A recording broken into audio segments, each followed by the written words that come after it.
after you're on it for a while and it finally kind of gets into your system, it's like a light switch turns off and it's like you don't give a fuck. Like you truly don't give a fuck about anything. If I had to go back, would I get on it? And I still feel like I would. I would not have been able to be working and without going to jail. And relax. That's scary. Melanie P. Talk to him. Scary with Melanie P. That's scary with Melanie P. Come on. Here we go. Welcome to another episode of the That's Scary with Melanie P podcast. I am your girl, Melanie P, and we are here with another episode. Listen, before I get started, y'all, make sure you hit that subscribe button. Make sure you hit that follow and share and comment and all the great things for all of my returning family. I love you guys. Welcome back to another episode. And for all my new people, welcome to the family. We are here to talk about everything from love, sex, life, culture, relationships, finances, any and everything in between. And today we are talking about my experience with the medication Zoloft. Now, I don't got no shame because it is what it is. I am an adult. I love to say that. And I really wanted to come on and talk about this because I feel like we are in a space now where a lot of stressors are around the average American. And literally since 2020, teenagers and adults taking some type of antidepressant, anti-anxiety medication has rose up 64% since 2020. And it really had me thinking, and I really wanted to share, the reason why I got on and then also share my experience. And then in the end, I'll let you know, if it's something that I feel like was beneficial, the pros, the cons, and if I'm still on it or not. All right. So as you know, I have a little baby. She is 1 year old, about to be 2. And I really went through a change after having her. I have an older daughter who's 17. So to go through almost 18 years of, being a parent of one child and then to, decide to have another baby later on in life was something that really was, it was just very different. And I think that it came with a lot of things that I feel like I didn't hear a lot of people talk about. Having a child later in life is, to me, it has a lot more pros than it has cons, but I feel like one of the main things with having a child later on in life is you are a different person mentally, physically than you were if you had a child like in your 20s, right? After I had my baby, typically standard, you get about 12 weeks of, maternity leave after having a baby. And then you're right back in the swing of things. And in the grand scheme of things, I don't feel like 12 weeks, which is 3 months about 3 months is enough to, recuperate, to bond with your child, to heal your body and to be, effective in the workplace, right?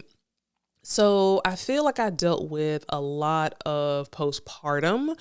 And I feel like I didn't really understand what postpartum looked like.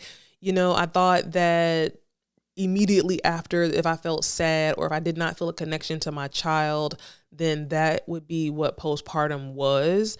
But I never felt that. I always felt an obsession with my baby, and I never felt any kind of weirdness about, towards her. And I guess, I had always assumed that would be kind of how postpartum looked. But postpartum, after the fact, I've read that postpartum can last and even start up to 2 years after having your baby. And I was not aware of that. I really thought that postpartum was something that, you got immediately after having your baby, and it would be more so, depression about having the baby or having, a lack of connection with the baby. And I did not have that. And I feel like me kind of going on a antidepressant, anti-anxiety medication it really kind of, I was really triggered. I feel like when I had to go back to work and having what I would call my new normal. So I was met with a lot of stress, like work wise, in a very, very toxic work environment.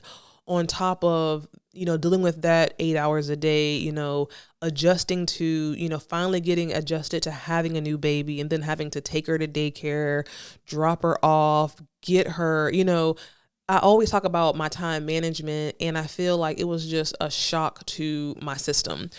I remember when I first went back to work, being in a toxic work environment, I was having these horrible panic attacks like every single morning.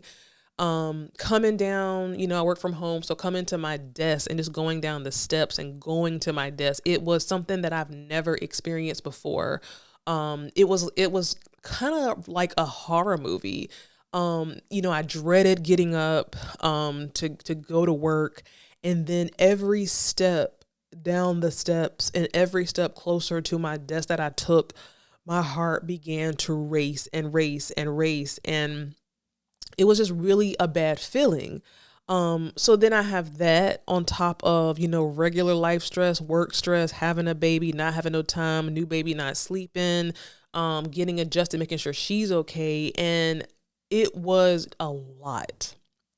Now, I've never been on any kind of like antidepressant, like drug that I'm taking every single day. And that was for a reason, because I'm not a medicine taker. I never wanted to put like a lot of medicines in my body. Like, I'm not the kind of person who will take, if I have a headache, I'm going to run and take like Tylenol. Like, that's just not my vibe. I don't like putting foreign things in my body, like medication. So it kind of shows the resort that I was on. You know what I'm saying? Like, it had to be very bad for me to have to resort to going to the doctor saying something is wrong and I need help. I remember having the panic attacks daily. I remember, telling my friend, like, I feel like I cannot stop my mind and my thoughts from racing. And it was very, very bad. It was to the point to where I couldn't turn off the conversation in my head, and I could not focus at work, which was a whole domino effect, because I didn't work in a place that was healthy and had a healthy work-life balance. So not being able to function work-wise, and then having the baby, and then having, other personal things going on, it was just to the point to where I wasn't getting any sleep. I was barely eating. I'm sorry, erase that. I was overeating, because I was trying to fill in, like trying to get some type of comfort, some type of peace. I remember at that time, being a new parent, I did not realize, like, I was letting my baby stay up until like 11 o'clock. Like, I didn't really realize that I could put her to bed early. I was trying to go on her schedule and not creating her a schedule. So I was really getting little to no sleep. I had so much stuff going on, and I had to just be present in those situations. Your job don't be caring if you got stuff going on. Most jobs don't care if you got things going on. They just want you to perform. Your baby is a baby. They don't know what's going on. They just need their mom to be there for them. And then, you get to a point to where these are things that me personally, I don't like telling people. I don't like telling my family. I remember, and again, this goes to show how bad it was.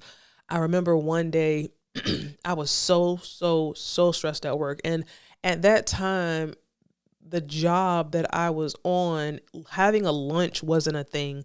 Leaving my desk, leaving my work area wasn't a thing. It was constant work, constant stress, constant when I tell you, when I'm in a space where I can talk about toxic work environments, this shit will blow your mind.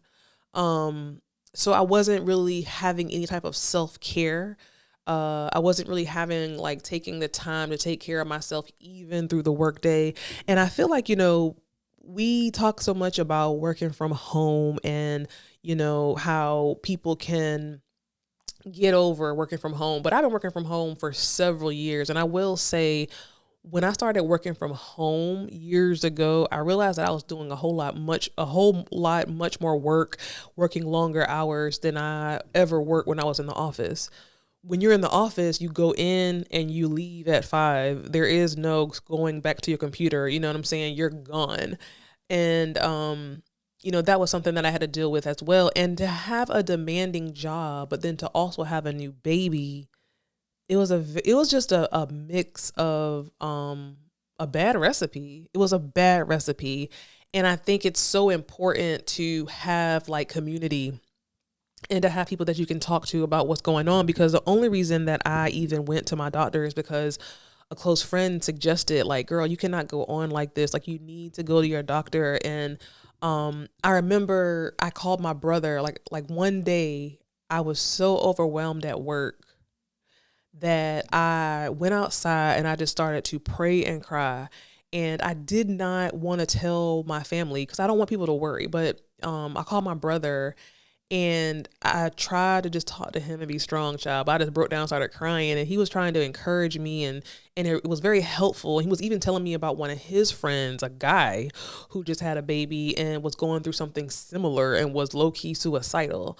And I'm thinking, damn, man, like, let me just go to my doctor. So I go to my doctor, Black doctor, female doctor, who's amazing. And I feel very comfortable with her. And I explained to her, my circumstances, what was going on, the level of stress, the panic attacks, the like not sleeping, the anxiety, just everything that was going on. And she was like, girl, you need to get on something. So she prescribed me with Zoloft, which is, I'm actually taking the sertraline, which is like the off brand, I guess, of Zoloft. And I was so hesitant because I just did not want to be on some type of drug that I had to take every single day, because she was very adamant about, this is something that you have to get on and then stay on, at least because you have to let it build up in your body for you to see the benefits of taking something every single day. So I was like, oh God, I don't want to take no shit. But I'm like, damn, I need to do something because this is not working for me. I'm not being productive in my life and this is not working. So she started me off on the 25 milligrams of Zoloft. I remember I got the prescription and I didn't even feel that bitch for like a week or two, because I'm like, you know what? I don't want this. I don't want to take this. So I did not fill the prescription, but then finally, child, it was just getting horrible. I said, you know what, shit, what the hell I got to lose? Like, people be on this shit all the time. Let me just get on it and see what happens.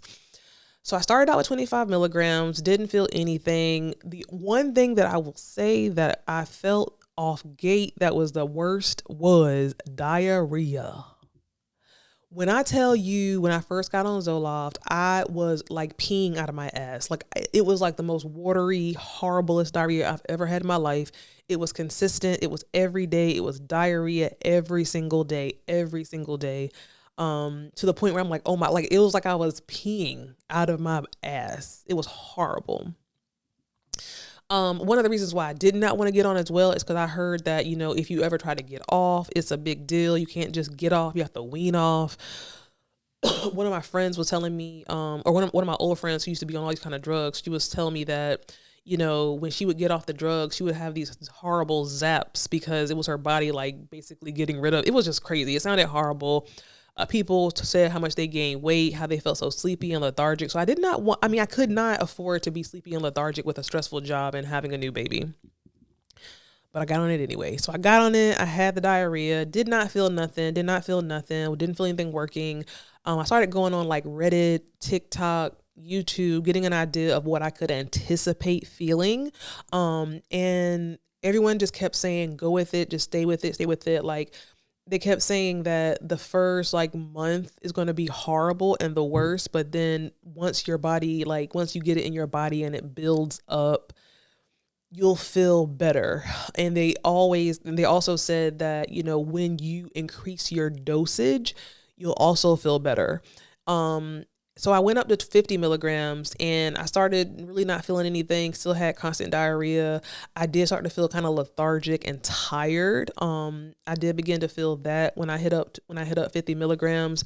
And then I said, you know what, forget this, because I feel like I'm not really feeling anything. I'm still having a little bit of anxiety. You know, I still feel a little jittery. Let me bump it up. Now let me go back, because when I say jittery, I want to emphasize this as well. When I first got on that damn Zoloft, it was like I had the worst jitters. This is why I almost got off of it. So if I was having anxiety and shit before, like low key, when I first got on that Zoloft, it was making me have the worst anxiety ever. It was almost like it was a shock to my body. And my body was like, hold up, bitch, what is this? And it was having like anxiety, like panicking, like, what are you putting in your body? What are you putting in your body? So that is when I was like, I can't do this, child. But I kept reading, I kept researching. I found that that was normal. I talked to my doctor. She said that that's normal, but I have to just stick with it and just get through that phase. So I got through that phase. I ended up going up to 100 milligrams. And I feel like overnight, I went from having anxiety, having the panic attacks, you know, not being able to really focus and concentrate, to feeling nothing. And when I say nothing, feeling a very numb feeling. It did not hit me that I was feeling so numb until my friend said to me, you know, when I talk to you now, it's like, you know, and you got shit going on, you know, in your personal life or just at work or whatever. She's like, you were talking like you're telling somebody else's story. Like there's no emotion behind it. There's no sadness or stress behind it. It's like you're telling a story about somebody else. And it sounds so like just, not dead, but it just sounds so like unhype, unbothered, uncaring. I'm like, oh my God, girl, you're right. Like, I don't even remember the last time I cried. I don't feel like I feel any emotion towards anything. This shit is really working. So I was like, oh wow, this shit is really working. I went back to Reddit and YouTube and all the different places, and I started to kind of research, you know, like what happens after you're on it for a while. And everybody kept saying the same thing, like literally after you're on it for a while, and it finally kind of gets into your system, it's like a light switch turns off and it's like, you don't give a fuck. Like you truly don't give a fuck about anything. And I remember this one lady put in this Reddit page that her husband said to her, like, wow, like you seem so unbothered, and you're literally like, she was kind of like me, like she had to make sure the house was clean, make sure the bed was made. And now she didn't give a fuck if the bed was made or the house was clean at all.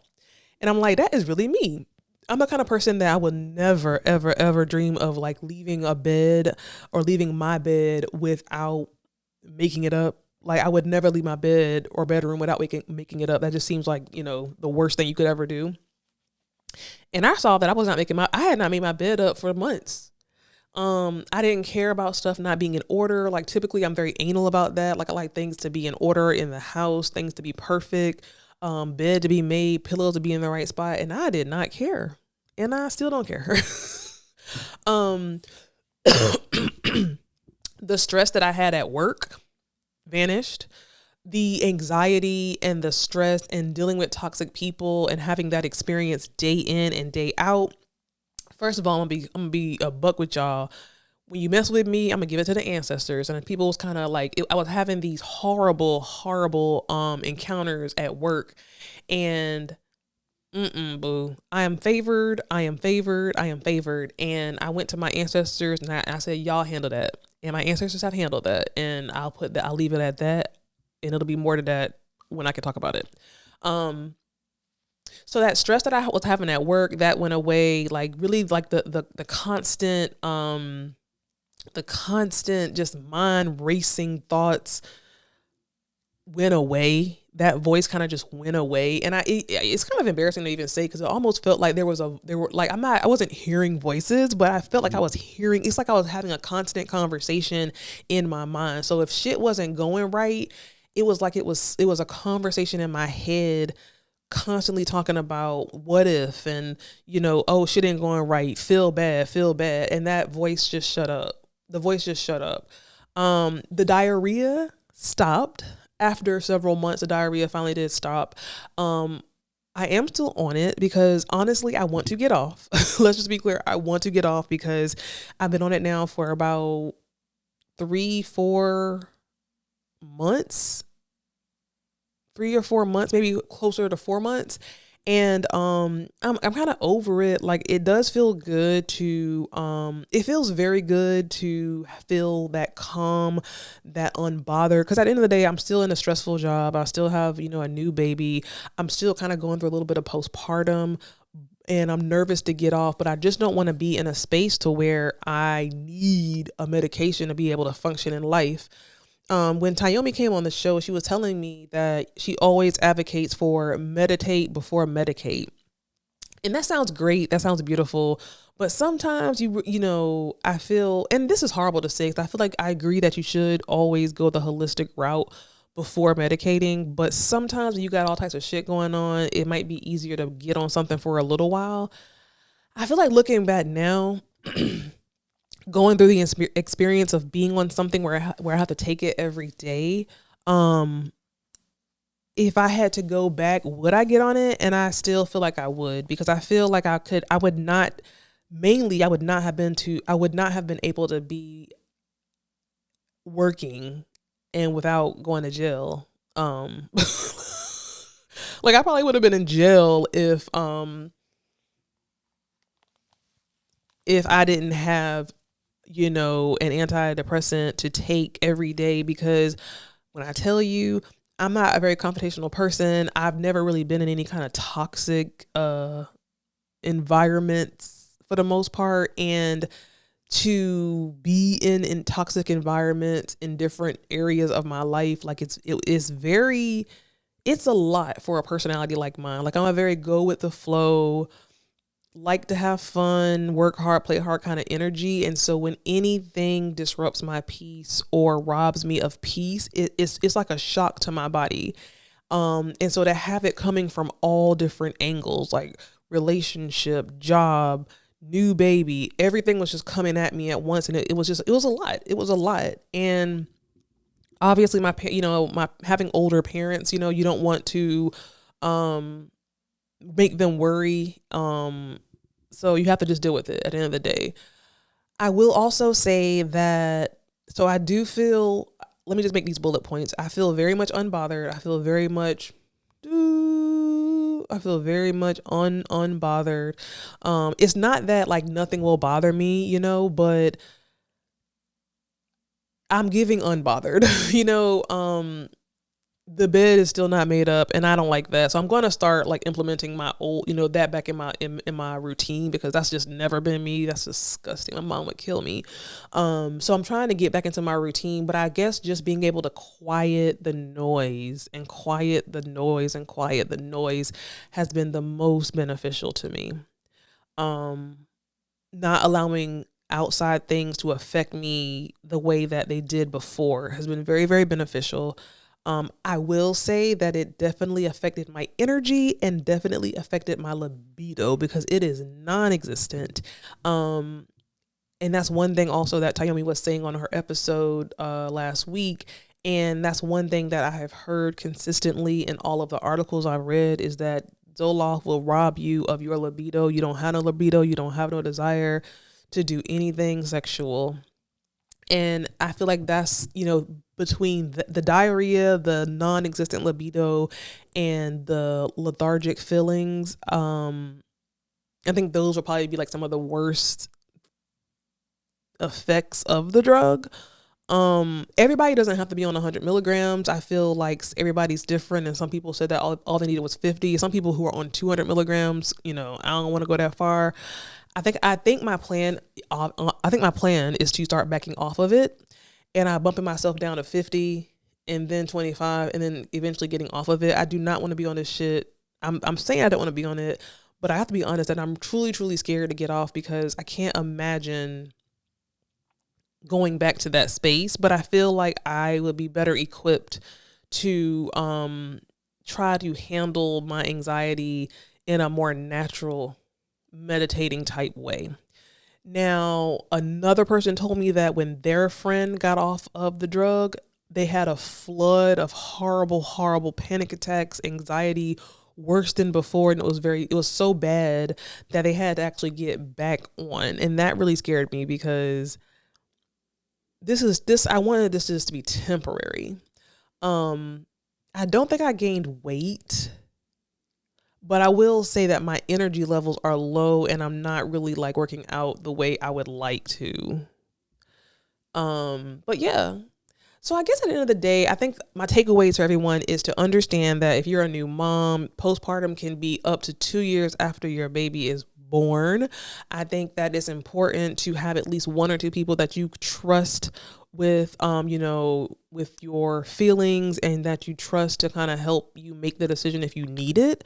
I think it's great to do the research on the drugs and be aware of what the side effects are, the diarrhea, the lethargic feelings, the tiredness, which is lethargic feelings, and just feeling very much unbothered, disconnected, and not caring. That's what it is. And I will say one of the main things that was big was the fact that you have to kind of stay on that shit. You got to stay on it for at least a month or two to really, really, really get the effects. And you have to work with your doctor to see like what dosage, big or small, is going to make you actually have benefits from the drug. So yeah, don't feel bad about being on that shoot. I do not. I think that it's been very, very helpful, and I'm grateful that I had a great doctor who took the time, worked with me, got me on something that, leveled me out. And I think it's my time to exit off of it, to be honest with you. This is April. Oh, it is scary because I'm saying that I want to get off of it, but there's almost a fear to get off of it because of what it's doing and how it's helping me. So I don't know. My long-term plan is to not be on this shit by the end of the year. I definitely do not want to be on this shit by the end of the year. Like when it turns into the colder months, I do not want to be on this for sure. So I'm gonna come back and let y'all know if anything's changed, if I've gone off of it. If you have any questions about this, my experience, please let me know. Drop them in the comments. I will answer all of your questions in the comments. Yeah, I'm still on it and I feel totally fine, and we'll see what happens, y'all. But anyway, guys, thank you so much for listening to this episode. I will catch you on the next episode.